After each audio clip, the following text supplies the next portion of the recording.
بسم اللہ الرحمن الرحیم۔ میرے ابا آگ میں چل رہے ہیں اور چیختے ہوئے مجھے کہتے ہیں، بیٹی بچاؤ بچاؤ۔ پچھلے 3 دن سے میں تہجد کے وقت یہی خواب دیکھ رہی تھی۔ آج آنکھ کھلی تو میں کتنی دیر روتی رہی اور پھر کام سے فارغ ہو کر ابا سے ملنے بھائی کے گھر چلی گئی۔ جب سے امی کا انتقال ہوا تھا، ابا جیسے گھر میں اجنبی ہو گئے تھے۔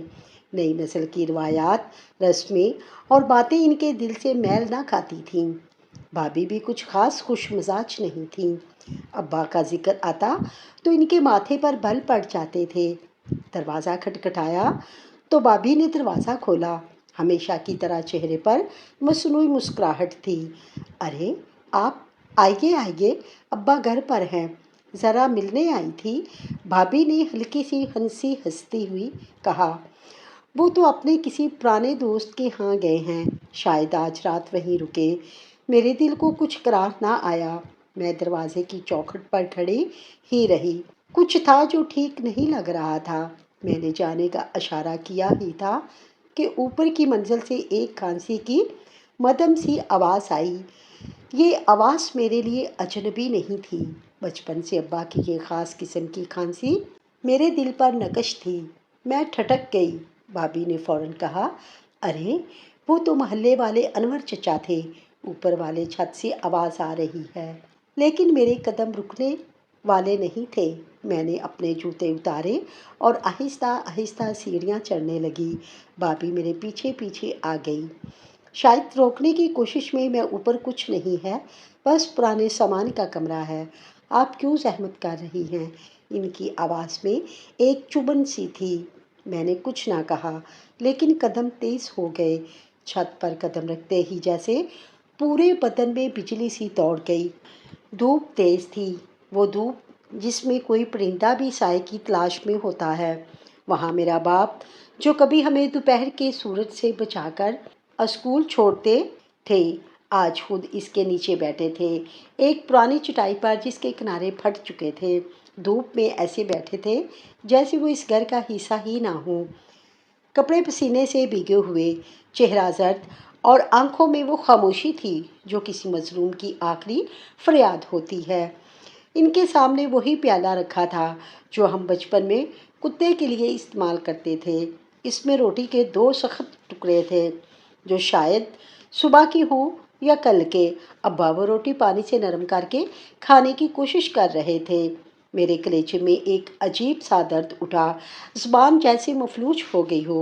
میں چپ چاپ کھڑی دیکھتی رہی، آنکھوں سے آنسو نکلے بغیر اندر ہی اندر دل رو رہا تھا۔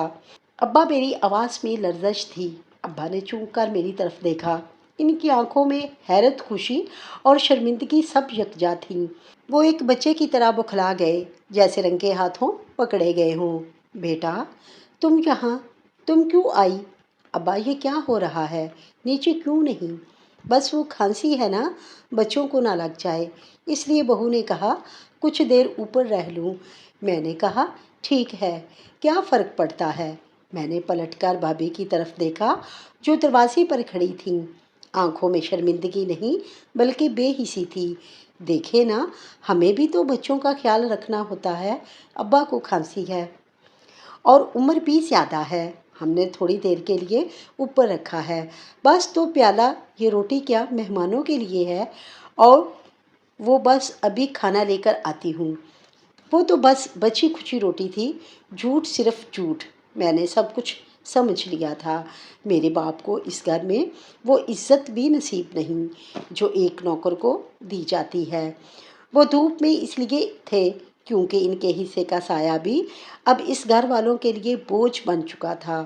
ابا نے میری آنکھوں سے بہتے آنسو دیکھے تو نظریں جھکا لیں۔ بیٹا میں ٹھیک ہوں، تم فکر نہ کرو، یہاں بیٹھو، آسمان نظر آتا ہے اور کچھ یادیں۔ ان کی آواز رک گئی، جیسے کوئی گھونٹ بھر کر آنکھوں کی نمی کو زبردستی اندر دبا رہا ہو۔ میں نے ان کا ہاتھ تھاما، وہی ہاتھ جو کبھی میرے لیے چھتری بنتا تھا، آج دھوپ میں جل رہا تھا۔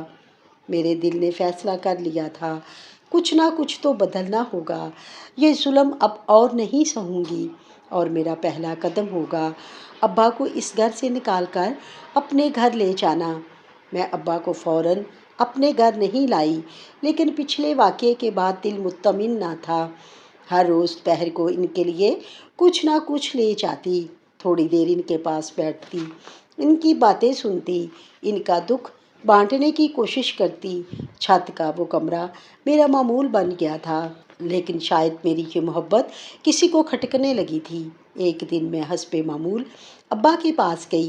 ان کا چہرہ کچھ بجھا بجھا سا تھا۔ پوچھنے پر بس اتنا کہا، بیٹا اب زیادہ نہ آیا کرو، سب کو اچھا نہیں لگتا۔ کیوں ابا؟ میں آپ کی بیٹی ہوں، آپ سے ملنے بھی نہ آؤں؟ وہ خاموش ہو گئے۔ ان کی آنکھوں میں ایک ایسی گھبراہٹ تھی جو کسی آنے والے طوفان کا پیش خیمہ تھی۔ اسی شام جب میں نیچے آ رہی تھی تو سیڑھیوں کے موڑ پر اچانک بھابھی کی آواز سنائی دی، اور وہ اپنے فون پر کسی سے بات کر رہی تھیں۔ آواز بلند تھی۔ ہاں، میں نے کئی بار دیکھا ہے، وہ مجھے عجیب نظر سے دیکھتی ہیں۔ عمر ہو گئی ہے، مگر نیت پر شک ہے۔ اب بہانے بہانے سے اوپر آتے ہیں، کبھی پانی مانگتے ہیں، کبھی کچھ اور۔ میرے قدم پہ ہی رک گئے، میری آنکھیں کھلی کی کھلی رہ گئیں۔ کیا یہ میرے باپ کے لیے کہہ رہی ہیں؟ کیا واقعی یہ ایسا الزام لگا رہی ہیں؟ میں نے آگے بڑھ کر ان کے سامنے آ کر کہا، کیا آپ میرے ابا پر الزام لگا رہی ہیں؟ بھابھی چونک گئیں، مگر جلد سنبھل گئیں۔ میں الزام نہیں لگا رہی، بس وہ مجھے عجیب سی نظر سے دیکھتے ہیں، میرے دل کو اچھا نہیں لگتا۔ اور تم روز ان کے پاس آتی ہو، تمہیں اندازہ ہونا چاہیے، وہ تمہارے سسر ہیں، تمہیں شرم نہیں آتی؟ میں غصے سے چیخی، مگر اسی لمحے بھائی آ گئے۔ ان کے چہرے پر شک اور سنجیدگی کا سایہ تھا۔ کیا ہو رہا ہے یہاں؟ بھابھی فوراً ان کے پاس گئیں اور آنکھوں میں نمی لا کر کہا، میں نے کچھ نہیں کہا، صرف تمہیں بتایا کہ مجھے عجیب محسوس ہوتا ہے۔ ابا جیسے پہلے نہیں رہے۔ بھائی نے میری طرف دیکھا اور بغیر کسی سوال کے بولے، اگر تمہیں کچھ عجیب لگ رہا ہے تو میں بات کروں گا، میں ابا سے پوچھوں گا، کیا مطلب ہے تمہارا؟ تم اپنی بیوی کے صرف احساس پر میرے باپ پر الزام لگا رہے ہو۔ میری آواز لرز گئی۔ بھائی خاموش رہے، اور یہی خاموشی میرے دل پر ایک کاری ضرب تھی۔ میں سمجھ گئی تھی کہ گھر کی دیواریں پہلے ہی جھوٹ کی بنیاد پر ہلنے لگی ہیں، اور اب ان میں دراڑ آنا باقی ہے۔ صبح کی روشنی ابھی پوری طرح پھیلی نہ تھی کہ میرے فون کی گھنٹی بجی۔ نمبر بھائی کا تھا۔ دل بے وجہ دھڑکنے لگا۔ کال اٹھائی تو پیچھے شور سنائی دیا۔ بس بہت ہو گیا، اب مزید برداشت نہیں کر سکتا۔ یہ بھائی کی آواز تھی، غصے میں تنی ہوئی۔ کیا ہوا؟ سب خیریت تو ہے؟ آ کر خود دیکھ لو۔ کال کٹ گئی۔ میں تیز قدموں سے بھائی کے گھر پہنچی۔ دروازہ کھلا تھا۔ صحن میں محلے کی چند عورتیں جمع تھیں۔ سب کی آنکھوں میں سوالات تھے اور چہروں پر حیرت۔ میں اندر پہنچی تو دیکھا میرے ابا دروازے کے باہر زمین پر گرے ہوئے تھے۔ ان کے کپڑے مٹی سے اٹے تھے، چہرہ سرخ تھا، اور آنکھوں میں ایسا کرب تھا جو کسی طوفان کے بعد کی تباہی جیسا ہوتا ہے۔ میرے کانپتی قدموں نے انہیں تھام لیا۔ ابا، میری آواز نکل نہ سکی، صرف آنکھوں سے آنسو بہہ نکلے۔ انہوں نے میری طرف دیکھا، چہرہ لرز رہا تھا، ہونٹ خشک، اور آواز میں کپکپاہٹ تھی جو ہر سچے باپ کے دل میں اس وقت آتی ہے جب اولاد کی دہلیز سے دھکے دے کر نکالا جائے۔ بیٹا، میں نے کچھ نہیں کیا، وہ مجھے چپل سے مارتی تھی۔ یہ کہتے ہی ان کا سر میرے کندھے پر جھک گیا۔ میں ہکا بکا رہ گئی۔ یہ الفاظ میرے دل میں تیر بن کر چبھ گئے۔ کیا کہا آپ نے؟ بھابھی نے مارا؟ ابا کی آنکھوں سے آنسو نکل کر میرے دوپٹے میں جذب ہو رہے تھے۔ اتنے میں بھائی باہر آئے، چہرے پر سختی، آنکھوں میں نفرت۔ لے جاؤ انہیں، تمہیں اتنا شوق ہے نا ان کے ساتھ رہنے کا، تو اب لے جاؤ، اس گھر میں ان کی کوئی جگہ نہیں۔ کیا بات کر رہے ہو بھائی؟ یہ ابا ہیں، ہمارے والد، جنہوں نے ہمیں پالا، زندگی قربان کی۔ تمہارے لیے یہی کہا تھا انہوں نے، پر اب یہ ویسے نہیں رہے۔ یہ تمہیں بھی غلط نظریں دیتے ہیں اور میری بیوی کو بھی میں اپنی عزت کے ساتھ سمجھوتا نہیں کر سکتا۔ بھائی، میں چیخ پڑی، شرم کرو اپنی بیوی کے چند جھوٹے الزام پر باپ پر الزام، تم خود کو بیٹا کہتے ہو۔ بھائی نے میری طرف دیکھا اور شاید پہلی بار میری آنکھوں میں وہ نفرت دیکھی جو آج تک صرف خود پر برداشت کی تھی، لیکن اب بات میرے ابا کی تھی۔ ابا کے ہاتھ میرے ہاتھ میں کانپ رہے تھے۔ انہوں نے آہستہ سے کہا، مجھے تمہارے پاس رہنا ہے بیٹا، میں اب یہاں نہیں رہ سکتا۔ میں نے ابا کو سہارا دیا اور ان کے لرزتے قدموں کو اپنے دل کی طاقت سے تھام کر اپنی گاڑی تک لائی۔ محلے کی عورتیں خاموش تماشائی بنی رہیں، کسی نے کچھ نہ کہا۔ شاید سب کو سچ کا علم تھا، مگر سچ بولنے کی ہمت کسی میں نہ تھی۔ راستے میں ابا خاموش تھے۔ میں نے ان کا ہاتھ تھاما۔ وہ بولے، بیٹی، اس گھر میں نے صرف دعائیں کی مگر بد دعا مل گئی۔ میں نے سوچا بھی نہ تھا کہ میرا بڑھاپا یوں بے عزتی میں گزرے گا۔ میری آنکھوں سے بہتے آنسوؤں نے قسم کھائی، اب اس باپ کو کبھی کوئی آنچ نہ آنے دوں گی۔ ابا میرے ساتھ آ چکے تھے، لیکن ان کی آنکھوں میں وہ چمک کہیں گم ہو گئی تھی جو کبھی مجھے اپنے تحفظ کا یقین دلاتی تھی۔ دن کا زیادہ تر حصہ خاموشی میں گزرتا۔ میں بولتی، وہ سنتے، کبھی کبھار مسکرا دیتے، لیکن وہ مسکراہٹ بھی جیسے ادھوری ہوتی۔ میں ہر وقت ان کے آس پاس رہتی، ان کے لیے نرم بستر لگایا، ان کی پسند کے کھانے بناتی، لیکن وہ بس ایک آدھ نوالا لیتے اور پھر ٹھنڈی سانس بھر کر چپ ہو جاتے۔ بیٹا، ایک دن انہوں نے آہستہ سے آواز دی، جی ابا، اگر میں نہ رہوں تو میرے کمرے کی دراز میں ایک نیلے رنگ کا لفافہ ہے، وہ تم رکھ لینا۔ ابا، یہ کیسی باتیں کر رہے ہیں آپ؟ میرے ساتھ ہیں اور ہمیشہ رہیں گے۔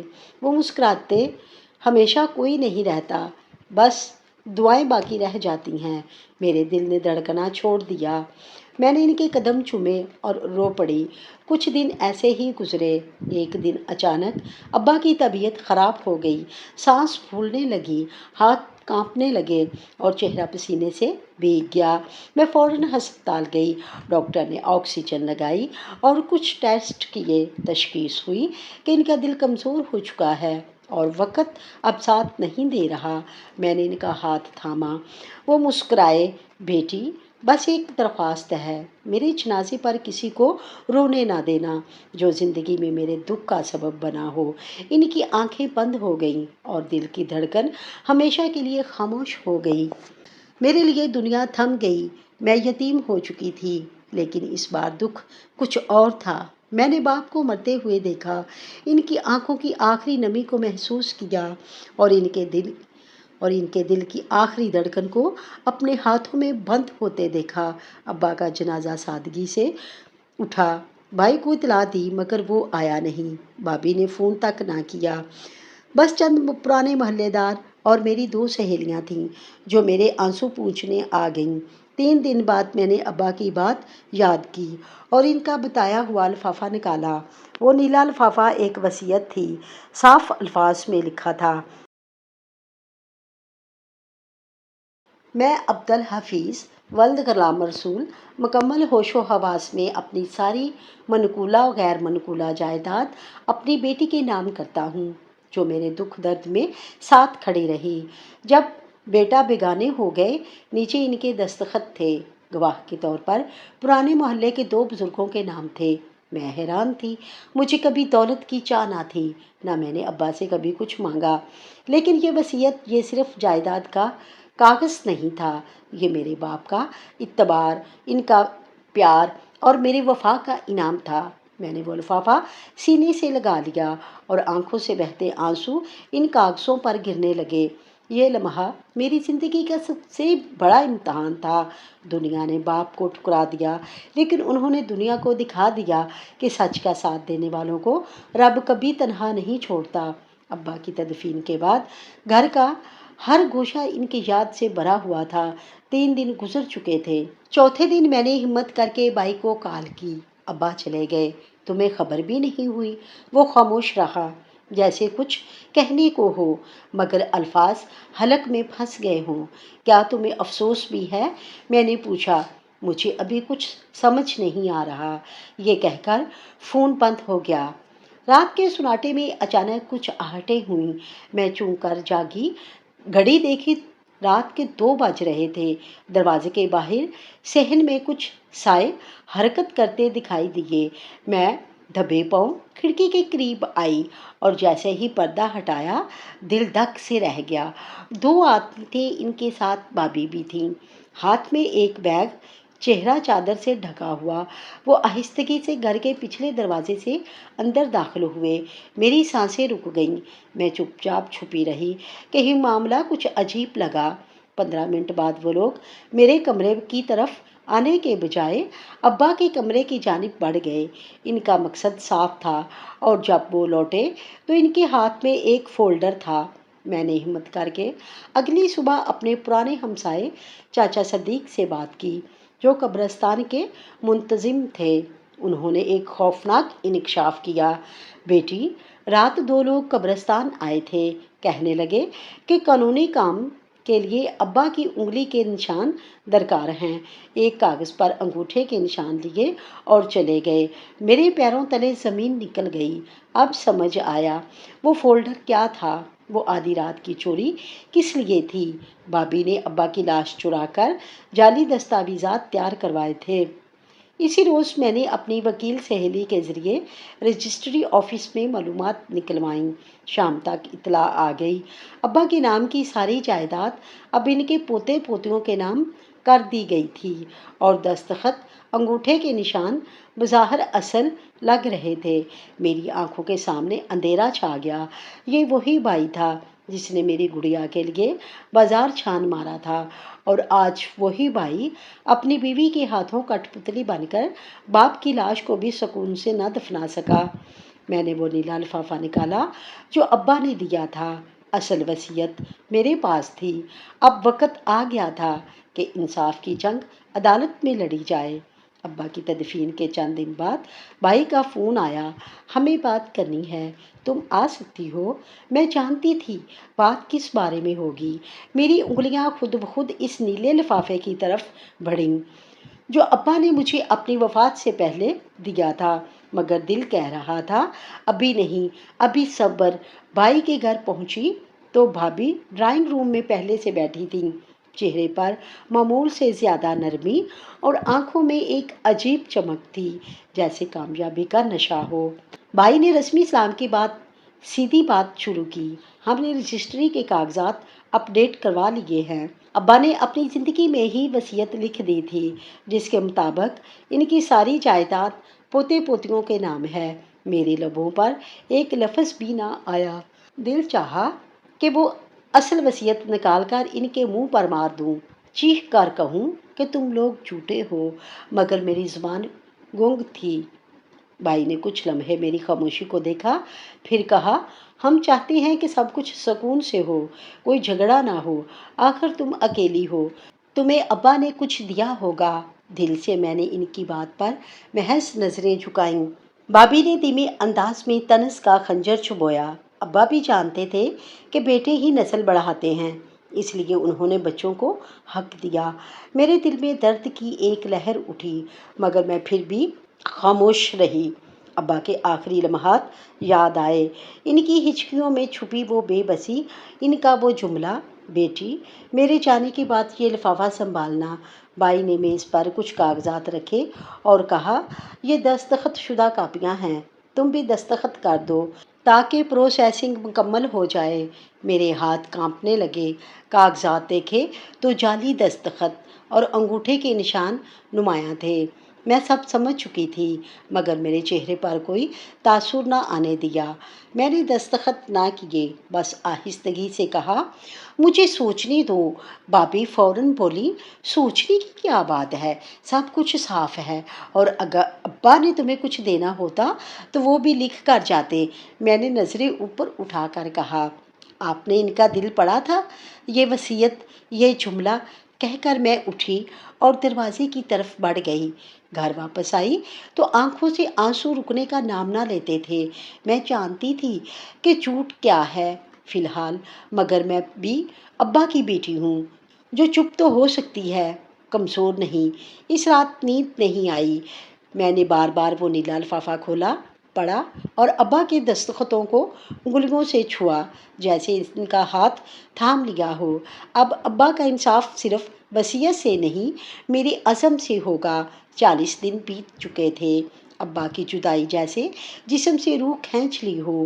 ہر دن ان کے بغیر ادھورا سا گزرتا۔ 40ویں کی تیاری کرنی تھی۔ میں نے خود سب کچھ سنبھالا، کچن میں کام کرتی، ہاتھوں سے پکوان بناتی اور دل میں ہر نوالہ ان کی یاد سے تر ہوتا۔ 40ویں کے دن محلے کی عورتیں آنا شروع ہو گئیں۔ صحن میں قالین بچھائے گئے، دیگچوں کی خوشبو پھیلنے لگی۔ ہر چہرے پر سوگ کی لکیریں تھیں، مگر کچھ آنکھوں میں تجسس بھی صاف دکھائی دیتا تھا۔ کچن کے کونے میں بیٹھی ایک پرانی خالہ جو محلے میں برسوں سے رہتی تھیں، میری طرف جھک کر بولی، بیٹا مجھے ایک بات کہنی ہے، شاید تمہیں معلوم نہ ہو۔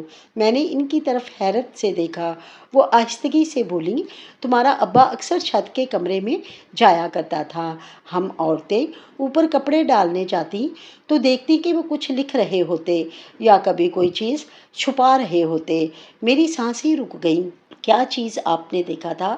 نہیں بیٹا، ہم نے کچھ پوچھنے کی ہمت نہیں کی، مگر ایک دن وہ میرے شوہر سے کہہ رہے تھے کہ جو اصل خزانہ ہے وہ نہ کاغذ ہے نہ پیسہ، وہ چھپا ہے وہاں جہاں دھوپ بھی راز کو نہ چھو سکے۔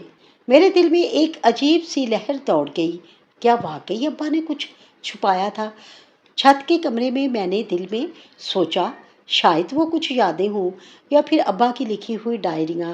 یہ ممکن ہے وہ اصل کاغذات یا کچھ اور۔ بھابھی جو قریب ہی بیٹھی تھیں، خالہ کی باتیں سن چکی تھیں۔ ان کے چہرے پر فوراً بے چینی اور گھبراہٹ سی چھا گئی۔ وہ فوراً اٹھیں اور اندر چلی گئیں۔ 40ویں کا ختم ہوتے ہی میں سیدھی کمرے میں گئی اور ایک پرانا صندوق نکالا جس میں ابا کی پرانی چیزیں تھیں۔ ایک پرانی چابی بھی ملی جس پر لکھا تھا، اوپر کمرہ، راز کا محافظ۔ دل کی دھڑکن تیز ہو گئی۔ میں نے فیصلہ کر لیا، آج رات چھت پر جا کر دیکھوں گی کہ وہاں کیا ہے۔ لیکن بھابھی بھی تیز نکلیں۔ رات کے سناٹے میں وہ مجھ سے پہلے کمرے میں پہنچ چکی تھیں۔ ان کے ہاتھ میں ایک چھوٹی سی ٹارچ تھی اور چہرے پر ایک عجیب سی بے چینی، جیسے کوئی خزانہ ڈھونڈنے نکلا ہو۔ ان کے قدموں میں جلدی تھی، آنکھوں میں لالچ کی چمک۔ چھت کے کمرے کا تالا وہ پہلے ہی دن کسی بہانے سے چابی لے کر کھول چکی تھیں۔ دروازہ دھیرے سے کھولا اور ٹارچ کی روشنی میں کمرے کا جائزہ لینا شروع کیا۔ بھابھی نے جلدی جلدی وہ سب چیزیں الٹ پلٹ کرنا شروع کر دیں۔ ایک ایک کپڑے کو چیک کیا، ہر ڈبے کو کھولا، حتیٰ کہ دیوار پر لگی پرانی کیلوں کے پیچھے بھی ہاتھ مارا، مگر جو وہ چاہتی تھی وہ وہاں نہ تھا۔ کہاں چھپایا ہے؟ ضرور زیور ہے یا زمین کے اوریجنل کاغذات۔ سب کہہ رہے تھے کہ انہوں نے کچھ چھپایا ہے۔ وہ بڑبڑاتی رہیں، پر کمرہ جیسے خاموش تماشائی بن کر انہیں دیکھ رہا تھا۔ وقت جیسے ٹھہر گیا تھا۔ بھابھی کے ماتھے پر پسینہ آ گیا تھا، مگر ہار ماننا ان کی فطرت میں نہ تھی۔ انہوں نے ایک پرانے صندوق کو کھولا۔ اس کی تہہ میں کچھ پرانی چادریں تھیں۔ ایک کے نیچے لکڑی کا ایک چھوٹا سا ڈبہ ملا۔ انہوں نے جلدی سے اٹھایا، کھولا تو اندر صرف کچھ پرانے سکے، ایک زنگ آلود کنگن اور چند انگوٹھیاں تھیں جو شاید امی کے جہیز کی باقیات تھیں۔ ان کے چہرے پر مایوسی چھا گئی۔ وہ چیز جس کی انہیں تلاش تھی وہ نہ ملی۔ اسی دوران اچانک کسی لکڑی کے ٹکڑے سے ان کا پاؤں ٹکرایا اور ان کا توازن بگڑ گیا۔ وہ گھبرا کر پیچھے ہٹیں اور ایک چھوٹا سا الماری نما حصہ نظر آیا جس پر گرد کی موٹی تہہ تھی۔ انہوں نے کپڑا مار کر صاف کیا اور دروازہ کھولا، مگر اندر صرف ساس سسر کے پرانے کاغذات تھے، کچھ پرانے بل، زمین کے نقشے اور سرکاری خط جو اب بیکار ہو چکے تھے۔ بھابھی کا چہرہ اب صاف بتا رہا تھا کہ وہ بری طرح سے مایوس ہو چکی ہیں۔ انہوں نے سب کچھ سمیٹا، مگر جاتے جاتے ابا کی تصویر کو دیکھ کر لمحہ بھر کو رک گئیں۔ ان کی نظریں تصویر سے الجھ گئیں، جیسے وہ کچھ کہنا چاہتی ہو، کچھ پوچھنا چاہتی ہو۔ کیا واقعی تم نے کچھ چھپایا تھا؟ یہ سب کچھ وہم تھا؟ بھابھی کے ذہن میں شک کا ایک بیج تو بویا جا چکا تھا، لیکن زمین وہی تھی جہاں فصل ابھی تک نمودار نہیں ہوئی تھی۔ وہ نیچے واپس چلی گئیں، مگر دل کا اضطراب ان کے چہرے سے عیاں تھا، اور میں بھی یہ سب چھپ کر دیکھ رہی تھی، ایک کونے سے خاموش مگر چکنا۔ میں جانتی تھی کہ اس کمرے میں کچھ ضرور ہے، کچھ ایسا جو صرف چیزوں میں نہیں، وقت میں چھپا ہے، اور اس وقت کا پردہ بھی جلد اٹھنے والا ہے۔ یہ صرف تلاش کی پہلی کوشش تھی، اصل راز ابھی باقی تھا، اور شاید ابا نے اسے میرے لیے بچا کر رکھا تھا۔ چھت کے کمرے کی وہ رات خاموش نہیں تھی۔ بھابھی نیچے تو اتر آئیں، مگر دل میں ایک عجیب بے چینی لیے ان کی نظریں بار بار اوپر دیکھتیں، جیسے وہاں کچھ رہ گیا ہو، کوئی چیز چھوٹ گئی ہو۔ شاید دل کا شک ابھی مکمل نہ ہوا ہو۔ اگلی شام جب سب نماز مغرب کے بعد کھانے میں مصروف تھے، بھابھی نے ایک بار پھر اوپر جانے کا ارادہ کیا۔ اس بار ان کے ساتھ نہ کوئی شور تھا، نہ کسی سے اجازت لی گئی۔ ان کا خیال تھا کہ دن کی روشنی میں شاید کچھ نظر آ جائے جو رات کی تاریکی میں چھپا رہ گیا تھا۔ وہ تیزی سے سیڑھیاں چڑھیں اور چھت کے کمرے کا دروازہ کھولا۔ دھوپ کی روشنی اب ماند پڑ چکی تھی، کمرے میں نیم اندھیرا چھایا ہوا تھا۔ ایک بار انہوں نے ٹارچ نکالی اور کمرے کے ہر کونے کا جائزہ لینا شروع کیا۔ اس بار ان کی نظر اس پرانے بوری نما کپڑے پر پڑی جو ایک کونے میں پڑا تھا۔ انہوں نے اسے اٹھانے کے لیے جیسے ہی ہاتھ بڑھایا، زمین میں ہلکی سی جنبش ہوئی۔ ایک ہسکارتی آواز نے فضا میں سنسنی پھیلا دی۔ ان کا دل دھڑکنے لگا، قدم پیچھے ہٹنے لگے، لیکن تب تک بہت دیر ہو چکی تھی۔ کمرے کے کونے سے ایک لمبا سیاہ رنگ کا سانپ نکل آیا۔ دھیرے دھیرے اس کی حرکت اب بھابھی کی طرف ہو رہی تھی، اور ٹارچ کی روشنی میں اس کی آنکھوں کی چمک صاف دکھائی دے رہی تھی۔ بھابھی نے چیخنے کی کوشش کی، لیکن آواز گلے میں پھنس گئی۔ وہ پیچھے ہٹیں، قدم لڑکھڑائے، اور گرنے سے پہلے ہی سانپ ان کے قدموں پر حملہ آور ہو گیا۔ ایک شدید چبھن، ایک جلتا ہوا درد، اور ایک کپکپاتی سانپ نے ان کے پاؤں پر ڈس لیا تھا۔ وہ زمین پر گر گئیں، ہاتھوں سے فرش کو رگڑتی رہیں اور چیخنے کی کوشش کرتی رہیں، لیکن زبان جیسے بند ہو چکی تھی۔ جسم سن ہونے لگا تھا اور آنکھوں کے سامنے اندھیرا چھا رہا تھا۔ نیچے موجود افراد کو ان کی چیخ سنائی دی تو سب گھبرا کر دوڑ پڑے۔ بھائی، میں اور محلے کی ایک خاتون فوراً اوپر پہنچے۔ منظر دیکھ کر سب کے چہرے سفید ہو گئے۔ بھابھی زمین پر تڑپ رہی تھی، چہرہ زرد اور سانسیں اکھڑی ہوئی تھیں۔ میں نے فوراً پانی پلایا اور بھائی نے ایمبولینس کے لیے کال کی۔ محض 10 منٹ میں ہم ہسپتال پہنچ چکے تھے، مگر ڈاکٹرز کا چہرہ بتا رہا تھا کہ زہر جسم میں کافی پھیل چکا ہے۔ ہم پوری کوشش کر رہے ہیں، لیکن زہر کافی خطرناک تھا۔ ڈاکٹر نے کہا۔ بھائی کی آنکھوں میں ایک خوف چھا چکا تھا۔ بھابھی کا ہاتھ ان کے ہاتھ میں تھا، اور پہلی بار میں نے ان کے چہرے پر سچی پریشانی دیکھی۔ وہی بھائی جو کبھی اپنے باپ کو گھر سے نکالنے میں لمحہ بھر نہ جھجکا، آج اپنی بیوی کو تڑپتے دیکھ کر ٹوٹ رہا تھا۔ رات بھر ہم ہسپتال میں رہے۔ بھابھی کی حالت بگڑتی گئی، کبھی ان کی آنکھیں بند ہوتی، کبھی وہ ہذیانی انداز میں بڑبڑاتی، کمرہ، چھت، خزانہ مجھے ملے گا، سب کچھ میرا ہے۔ میں خاموشی سے ان کی باتیں سن رہی تھی۔ اب بات واضح ہو چکی تھی، لالچ انسان کو کہاں سے کہاں لے جا سکتا ہے۔ بھابھی کی حالت بدستور نازک تھی۔ ڈاکٹر نے کہا، اگر جسم نے زہر کو قبول نہ کیا تو یہ فالج میں بدل سکتا ہے۔ میرے قدم جیسے زمین میں گڑ گئے۔ آنکھوں کے سامنے وہ لمحے گزرنے لگے جب ابا کو اس عورت نے چپل سے مارا تھا، اور آج وہی عورت زمین پر بے بس معذوری کے دھرنے پر تھی۔ کہا جاتا ہے نا، بد دعائیں سیدھی اوپر جاتی ہیں اور خالی نہیں لوٹتی۔ اور اب یہ حقیقت میرے سامنے زندہ مثال بن چکی تھی۔ بھابھی بستر پر نیم دراز تھیں، چہرے کا رنگ زرد، آنکھیں کھلی مگر بے نور۔ ان کی ایک آنکھ کے کونے سے آنسو بہہ رہا تھا اور جسم کا دایاں حصہ بالکل ساکت تھا۔ دایاں بازو، ٹانگ، حتیٰ کہ چہرے کا دایاں پہلو بھی جیسے کسی اور کا ہو۔ ڈاکٹر نے ہمیں ایک طرف لے جا کر کہا، زہر کا اثر جسم کے اعصابی نظام پر پڑا ہے، بھابھی کو فالج ہو چکا ہے اور بدقسمتی سے ان کا دایاں حصہ مکمل طور پر مفلوج ہو چکا ہے۔ بھائی کا چہرہ زرد پڑ گیا، وہ کرسی پر گر سا گیا۔ یہ کب تک ٹھیک ہو سکتی ہیں؟ ڈاکٹر نے آہ بھری۔ ممکن ہے کچھ بحالی ہو مگر مکمل صحت یابی مشکل ہے۔ ان کا ذہن ہوش میں ہے لیکن جسم کا ایک حصہ ان کا ساتھ نہیں دے گا۔ میں کمرے کے اندر داخل ہوئی تو بھابھی نے میری طرف دیکھا۔ ان کی آنکھوں میں کئی جذبات بیک وقت تیر رہے تھے، پچھتاوا، شرمندگی، درد اور شاید وہ الفاظ جو اب زبان ادا نہیں کر سکتی تھی۔ آپ کی طبیعت کیسی ہے؟ میں نے نرمی سے پوچھا مگر جواب میں صرف خاموشی ملی۔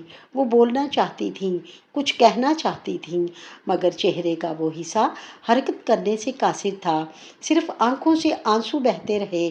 میں نے ان کے پاس بیٹھ کر ان کا ہاتھ تھاما، وہی ہاتھ جو کبھی میرے باپ پر اٹھا تھا، آج وہی ہاتھ بے حس پڑا تھا۔ کمرے میں مکمل خاموشی چھا گئی۔ بھائی ایک کونے میں کھڑا تھا، نظریں جھکائے اور شاید اندر ہی اندر ٹوٹ رہا تھا۔ وقت کا پہیہ گھوم چکا تھا اور انصاف کی پہلی ضرب لگ چکی تھی مگر دل کہتا تھا ابھی کہانی ختم نہیں ہوئی، یہ تو صرف مکافاتی عمل کا آغاز تھا۔ بھابھی کی بیماری کے بعد گھر کا ماحول تیزی سے بدلنے لگا۔ بھائی جو کبھی ان کے لیے آسمان سے تارے توڑنے کو تیار رہتے تھے، اب بوجھل قدموں سے اسپتال آئے اور بس رسمی حال احوال پوچھ کر چلے جاتے۔ چند ہفتوں بعد بھابھی کو گھر منتقل کر دیا گیا لیکن وہی چھت کا کمرہ جہاں کبھی ابا کو دھوپ میں بٹھایا گیا تھا اب بھابھی کے لیے مخصوص کر دیا گیا۔ ان کا بستر ایک پرانے پنکھے کے نیچے لگا دیا گیا۔ وہی پرانا پیالہ جو ابا کے وقت استعمال ہوتا تھا اب ان کے سامنے رکھا گیا۔ سارا دن وہ چھت پر خاموشی سے لیٹی رہتی اور شام کو گھر کی ملازمہ آ کر کھانے کا ایک نوالا ان کے منہ میں ڈالتی۔ ان کے لبوں پر اب کوئی آواز نہیں تھی، صرف آنکھوں کی نمی باقی تھی۔ کچھ دن بعد ایک اور خبر نے میرے دل کو چیر کر رکھ دیا۔ بھائی نے دوسری شادی کر لی۔ نئی نویلی دلہن خوش شکل، جوان اور بولنے میں ماہر تھی۔ محلے بھر میں بات پھیل گئی کہ بھائی کو سکھ چین کی زندگی چاہیے تھی اور بیمار بیوی کے ساتھ جینا ان کے بس کی بات نہیں تھی۔ بھابھی کے بچے جو کبھی ان کی گود میں کھیلا کرتے تھے اب نئی ماں کے رنگ میں رنگنے لگے۔ بڑی بیٹی نے بات کرنا چھوڑ دیا، بیٹا ناراضی سے دور رہنے لگا۔ نئی ماں نے جلد ہی گھر پر اپنی گرفت مضبوط کر لی اور بچوں کو بھی بھابھی سے دور کر دیا۔ اکثر سنا جاتا تھا امی بیمار ہیں، ان سے بدبو آتی ہے، ہمیں ان کے کمرے میں نہیں جانا۔ وہی بچے جن کے لیے کبھی بھابھی نے دنیا سے لڑائی کی آج ماں کی بیماری سے شرمندہ ہو کر منہ چھپاتے پھر رہے تھے۔ ایک دن میں ان کے پاس گئی، ان کے بستر کے پاس بیٹھ کر ہاتھ تھاما تو انہوں نے بمشکل آنکھیں کھولیں۔ ان کے چہرے پر کوئی شکوہ نہ تھا، بس ایک ویرانی چھائی ہوئی تھی۔ میں نے نرمی سے کہا، یاد ہے جب آپ نے کہا تھا ابا کی موجودگی بچوں کے لیے خطرہ ہے؟ آج آپ کو ان کے بچوں سے خطرہ نہیں لگتا؟ وہ نہ بول سکیں، صرف آنکھوں کے کونے سے ایک آنسو بہہ نکلا۔ نئے دنوں کی نئی بیوی اب گھر کی مالک بن چکی تھی اور بھابھی اب صرف ایک سایہ تھیں، ایک بوجھ اور ایک ایسا وجود جسے سب بھلا دینا چاہتے تھے مگر میں نہیں بھولی تھی۔ میں ہر لمحہ ابا کی تصویر اپنے دل میں سجائے رکھتی تھی اور ہر روز چھت کی طرف دیکھ کر محسوس کرتی تھی کہ یہ مکافاتی عمل کا وہ لمحہ ہے جہاں وقت نے انصاف کا دامن تھاما ہے اور ابھی بہت کچھ باقی ہے۔ ایک دن ملازمہ نے کھانا لے کر چھت پر جاتے ہوئے لاپرواہی سے کہا، کھانا نیچے گر گیا تھا۔ میں اسی پرانے پیالے میں رکھ لائی ہوں جو ابا جی کے وقت میں استعمال ہوتا تھا۔ میں چونک گئی۔ وہی پیالہ، وہی جس میں میرے باپ کو کھانا دیا جاتا تھا، جو کتے کے لیے رکھا جاتا تھا، آج وہی پیالہ ایک بار پھر استعمال ہو رہا تھا، اور اس بار اسے دیکھ کر چیخنے والی آواز میرے ابا کی نہیں، میری بابی کی تھی۔ جیسے ہی ملازمہ نے وہ پیالہ ان کے سامنے رکھا، بابی کی آنکھوں میں وحشت اتر آئی۔ ان کا سارا جسم تھر تھرا اٹھا، ہونٹوں سے بمشکل ایک کراہ نکلی اور پھر ایک چیخ۔ وہ چیخ ایسی تھی جیسے کسی پرانے کرب کی صدا دوبارہ زندہ ہو گئی ہو۔ نہیں، یہ پیالہ یہ مت رکھو، میرے سامنے نہیں۔ ان کے الفاظ تو اب بھی مکمل نہ تھے، مگر وہ آواز، وہ کپ کپاتی سرگوشیاں، وہ چیخ، سب کچھ بول رہی تھیں۔ ان کی چیخ سن کر نئی بیوی بھاگتی ہوئی اوپر آئی۔ بچوں نے کانوں میں انگلیاں ڈال لیں۔ بھائی نے ایک لمحہ سوچا، پھر آسمان کی طرف دیکھا کہ آہستہ سے کہا، یہی پیالہ کبھی ابا کے سامنے رکھا تھا۔ نئی بیوی نے بے حسی سے کہا، وہ تو مرد تھے، برداشت کر لیتے تھے، یہ تو عورت ہے، اسے اتنی تکلیف کیوں؟ میں خاموش تھی، مگر میرے اندر چیخیں گونج رہی تھیں، وہی گونج جو ابا کی خاموشی میں تھی، وہی چیخیں جو دبا کر سہ گئے تھے، آج وہی چیخیں بابی کی آواز بن گئی تھیں۔ میں چھت پر پہنچی، ان کے قریب جا کر بیٹھ گئی۔ انہوں نے میری طرف دیکھا، آنکھوں میں درد کی لہر تھی، جو شاید معافی مانگنا چاہتی تھی یا شاید انصاف کی منتظر تھی۔ یہی پیالہ تھا نا جس پر آپ ہنستی تھیں؟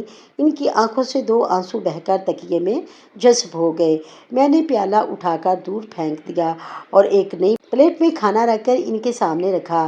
مجھے میرے ابا کی توہین برداشت نہیں تھی اور نہ ہی کسی اور کا درد، لیکن یہ وقت کا انصاف ہے جو ہر کسی کے دروازے پر آتا ہے۔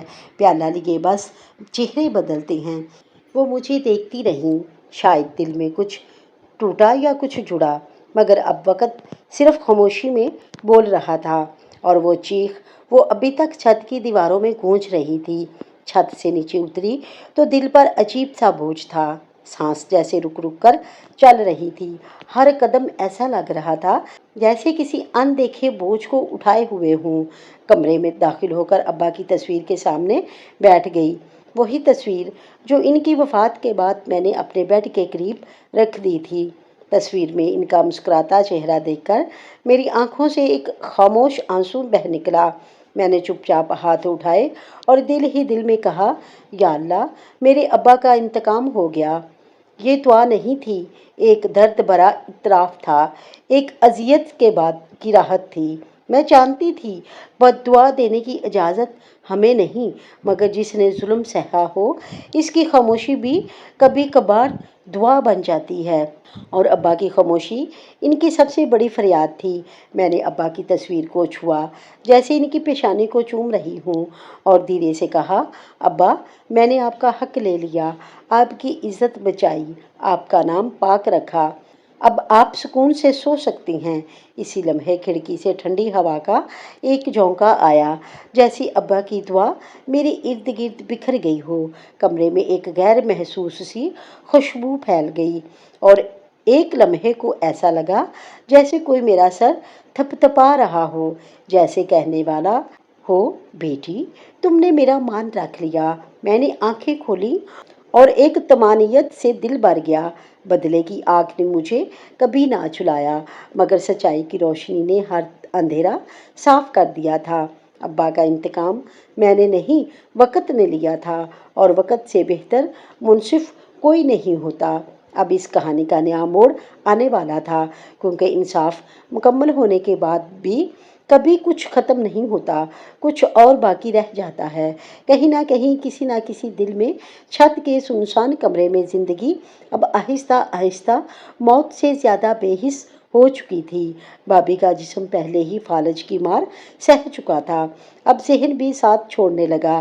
بھائی کی نئی بیوی گھر میں مکمل قابض ہو چکی تھی۔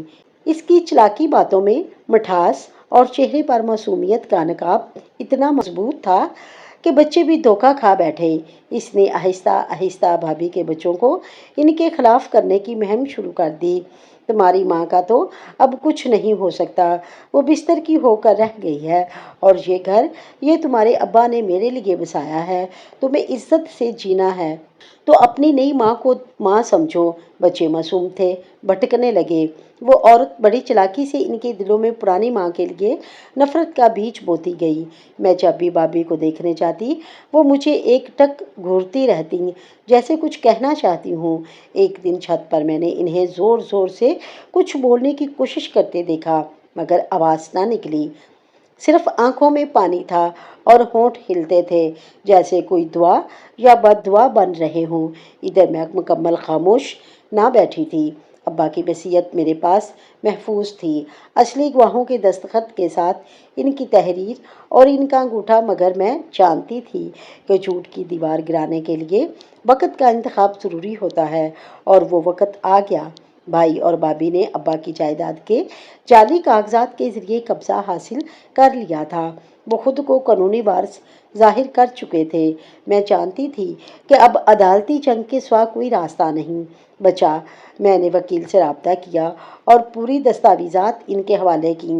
وکیل نے کاغذات دے کر کہا، یہ واضح جعل سازی ہے۔ اگر گواہ حاضر ہو جائیں اور دستخط کی تصدیق ہو جائے تو کیس ہمارے حق میں ہوگا۔ عدالت میں مقدمہ دائر ہوا۔ پہلی سماعت میں ہی عدالت نے نوٹس جاری کر دیا اور جعلی دستاویزات کی فورینسک جانچ کا حکم دیا۔ بھائی نے جب یہ خبر سنی تو وہ گھبرا گیا۔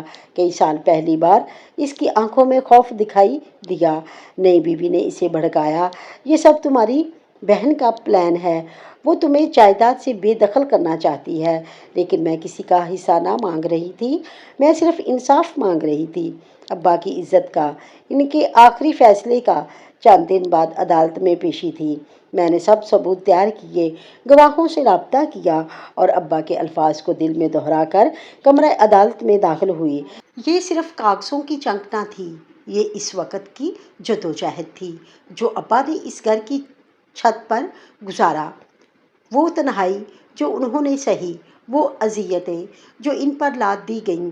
عدالت میں پہلی سماعت کے دوران ہی جج نے بائی کی وکیل سے سوال کیا، اگر مرنے والے نے پوتے پوتیوں کے نام جائیداد کی ہو تو وہ دستاویزات اسپتال میں لے جانے سے پہلے کیوں تیار کی گئیں اور لاش سے انگوٹھے کے نشان کیوں لیے گئے؟ سوال وہ تھا جو سچ کے دروازے کھولنے کے لیے کافی تھا۔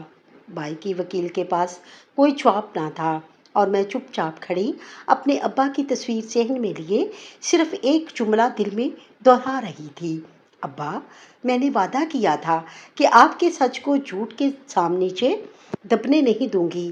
اب کھیل پلٹ چکا تھا اور انصاف کی کرسی پر بیٹھا قانون ابا کی سچائی کی گواہی بننے جا رہا تھا۔ عدالت کا دن تھا، میری انگلیاں کپ کپا رہی تھیں، مگر دل میں ایک عزم کی روشنی تھی جو ابا کی وصیت کی سچائی سے جڑی ہوئی تھی۔ کئی ماہ کی قانونی جنگ، بے شمار پیشیاں، سوال و جواب، ثبوت اور گواہیوں کے بعد آخر وہ لمحہ آیا جس کا انتظار صرف مجھے نہیں، میرے ابا کی روح کو بھی تھا۔ جج نے جیسے ہی فیصلہ سنایا، کمرہ عدالت میں خاموشی چھا گئی۔ عدالت تمام شواہد اور گواہیوں کی روشنی میں اس نتیجے پر پہنچی ہے کہ اصل وصیت وہ ہے جو عبدالحفیظ مرحوم نے اپنی بیٹی کے نام تحریر کی۔ جعلی دستاویزات ناقابل قبول قرار دی جاتی ہیں، لہٰذا تمام جائیداد قانونی وارث یعنی بیٹی کے نام منتقل کی جاتی ہے۔ میرے کانوں میں جملے گونجنے لگے، میری آنکھوں میں آنسو تھے، دل میں شکر اور روح میں ایک عجیب سا سکون۔ میں نے عدالت سے باہر آ کر آسمان کی طرف دیکھا، آنکھوں میں نمی مگر لبوں پر مسکراہٹ تھی۔ ابا، میں نے آپ کی عزت بچا لی، آپ کا حق آپ کے فیصلے کے مطابق پورا کیا۔ بھائی سر جھکائے عدالت سے نکلا، نئی بیوی اسے بازو سے تھامے تیز قدموں سے باہر نکلی، جیسے اس فیصلے کی شرمندگی سے منہ چھپانا چاہتی ہو۔ ان کے چہروں پر شکست ذلت اور بے یقینی لکھی تھی۔ وہ سمجھ نہیں پا رہے تھے کہ جس بیٹی کو کمزور سمجھا، جس پر انگلی اٹھائی، آج وہی ان کے جھوٹ کو منہ کے بل گرا چکی تھی۔ جائیداد میرے نام ہو چکی تھی، گھر، زمین، بینک بیلنس، سب کچھ۔ میرے دل نے اس وقت ایک اور فیصلہ کیا جو شاید سب سے انوکھا اور سب سے بامعنی تھا۔ میں نے وکیل کو کہا، یہ جائیداد کسی کو نہیں چاہیے، اسے کسی یتیم خانے کو دے دو۔ وہ حیران ہوا۔ آپ کو اندازہ ہے کہ یہ کتنی بڑی رقم ہے؟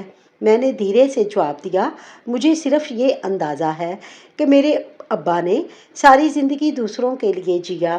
میں چاہتی ہوں کہ ان کا ثواب ان بچوں کو ملے جن کے پاس باپ کا سایہ نہیں۔ کچھ دنوں میں ساری پراپرٹی ایک معروف یتیم خانے کے نام ہو گئی، اور جب پہلی بار میں اس یتیم خانے کے بچوں سے ملی تو ان کے چمکتے چہرے دیکھ کر میرے دل میں ایسا سکون اترا جو دنیا کی کسی دولت سے نہیں مل سکتا تھا۔ میں نے ابا کی ایک تصویر وہاں دیوار پر لگوائی اور تصویر کے نیچے لکھوایا، یہ گھر ان بچوں کے لیے ہے جن کے ابا نہیں مگر دعائیں دینے والی مائیں اور بہنیں ہوں۔ ادھر بائی کا حال دن بدن بگڑتا گیا۔ وہ جو غرور میں چور تھا، آج شرمندگی کی چادر اوڑھے چھپتا پھر رہا تھا۔ نئی بیوی کا رویہ بدل گیا، بچے دور ہو گئے اور گھر میں ایک عجیب سا سناٹا چھا گیا، اور چھت پر وہی پرانا کمرہ، وہ اب بھابھی کا ٹھکانہ نہ تھا۔ فالج کے بعد ان کی زبان مکمل طور پر بند ہو چکی تھی، کوئی لفظ ادا نہ ہوتا، بس آنکھیں سب کچھ کہتی تھیں۔ میں ایک دن ان کے پاس گئی اور ان کی حالت اور بھی خراب ہو چکی تھی۔ آنکھوں کے گرد حلقے گہرے ہو گئے تھے، بال بکھرے، جسم نڈھال اور روح تھکی ہوئی۔ میں نے ان کے قریب بیٹھ کر ان کا ہاتھ تھاما، جو بے چین سا محسوس ہوا۔ انہوں نے میری طرف دیکھا اور کچھ لمحے خاموش رہنے کے بعد ان کی آنکھوں سے آنسو بہنے لگے۔ نہ وہ معافی مانگ سکتی تھیں، نہ اپنی صفائی دے سکتی تھیں، لیکن ان آنکھوں میں جو دکھ، جو ندامت چھپی تھی، وہ ہر لفظ سے بڑھ کر تھا۔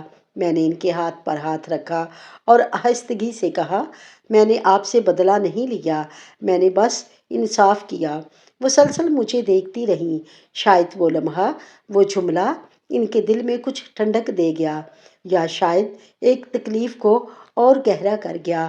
میں اٹھی، آسمان کی طرف دیکھا اور دل ہی دل میں سوچا، یہ وقت کا انصاف تھا جو مکمل ہو چکا۔ صبح کی ٹھنڈی ہوا میں کچھ خاص سکون تھا، جیسے قدرت نے کچھ کہہ دیا ہو جو لفظوں سے باہر تھا مگر دل میں اتر رہا تھا۔ میں سفید دوپٹہ اوڑھے، سر جھکائے، آہستہ آہستہ قبرستان کی طرف بڑھ رہی تھی۔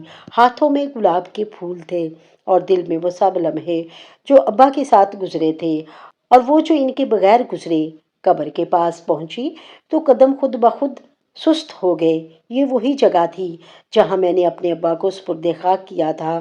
وہ لمحہ یاد آیا جب ان کا سرد ہاتھ میری انگلیوں سے چھوٹا تھا، اور آج ان کی قبر کے سامنے کھڑی میں نے سر جھکا کر ہاتھ جوڑے۔ ابا، میری آواز بھیگی ہوئی تھی، آپ کی بیٹی نے انصاف دلایا، آپ کا حق، آپ کی عزت اور آپ کا نام، سب کچھ واپس لے آئی۔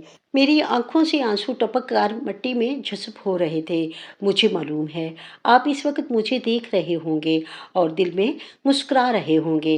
آپ نے کہا تھا کہ بیٹیوں پر اعتبار کرو، اور میں نے وہی اعتبار نبھایا۔ ابا، میں قبر کے پاس بیٹھ گئی، گلاب کے پھول مٹی پر رکھے اور آہستہ آہستہ ان لمحوں کو یاد کرتی رہی جب وہ میرے لیے دیوار بن کر کھڑے ہوتے تھے، جب میں بچپن میں ڈر کے مارے ان کے پیچھے چھپ جاتی تھی اور وہ کہتے تھے، بیٹی، جب تک میں ہوں تجھے کچھ نہیں ہوگا۔ آج میں نے وہی وعدہ واپس کیا تھا، جب تک میں ہوں آپ کی عزت پر آنچ نہیں آئے گی۔ چند لمحوں بعد میں اٹھی اور قبر کو ایک آخری نظر دے کر آسمان کی طرف دیکھا۔ سورج کی کرنیں نرم ہو چکی تھیں، جیسے وہ بھی اس بیٹی کو سلام کر رہی ہوں جس نے اپنے باپ کا انصاف زندہ کیا۔ دن مہینوں میں بدلے، مہینے سال میں، زندگی آہستہ آہستہ اپنے معمول پر آ گئی، مگر وہ سب کچھ جو اس وقت گزرا میری روح کا حصہ بن چکا تھا۔ بھائی تنہا ہو گیا تھا، نئی بیوی نے بھی اسے چھوڑ دیا اور بچے نفرت میں پل کر خاموشی کا شکار بن گئے۔ بھابھی اب بھی زندہ تھیں، مگر صرف ایک سانس لیتا ہوا جسم تھیں۔ ان کی آنکھوں میں ندامت اب بھی موجود تھی، لیکن بولنے کی طاقت وہ وقت کے ساتھ کھو چکی تھیں۔ کبھی کبھی لگتا تھا وہ آنکھوں سے مجھ سے معافی مانگ رہی ہوتی، مگر اب بہت دیر ہو چکی تھی۔ میں نے وہ پرانا گھر فروخت کر کے یتیم خانے میں مزید کمرے بنوائے۔ وہاں پڑھنے والے بچوں کے چہروں پر جو مسکراہٹ آتی وہی میری زندگی کا سکون بن گئی۔ ہر جمعے کو میں ان بچوں سے ملنے جاتی، ان کے ساتھ بیٹھ کر کھانا کھاتی، ان کی باتیں سنتی اور دل ہی دل میں شکر ادا کرتی، یا اللہ تو نے مجھے سچ کا راستہ دکھایا، صبر دیا اور وہ ہمت بخشی جو ظلم کے خلاف کھڑے ہونے کے لیے کافی تھی۔ اور پھر ایک دن جب میری کتاب مکمل ہوئی، میں نے اس کا نام رکھا چھت کا آسمان۔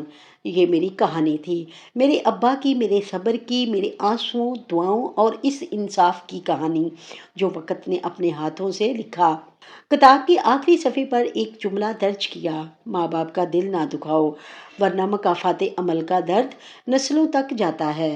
یہ سچ ہے جسے ہم بھول جاتے ہیں، مگر وقت نہیں بھولتا، وہ سب کچھ محفوظ رکھتا ہے اور ایک دن ایک چھت، ایک پیالہ یا ایک چیخ کے ذریعے واپس لوٹا دیتا ہے۔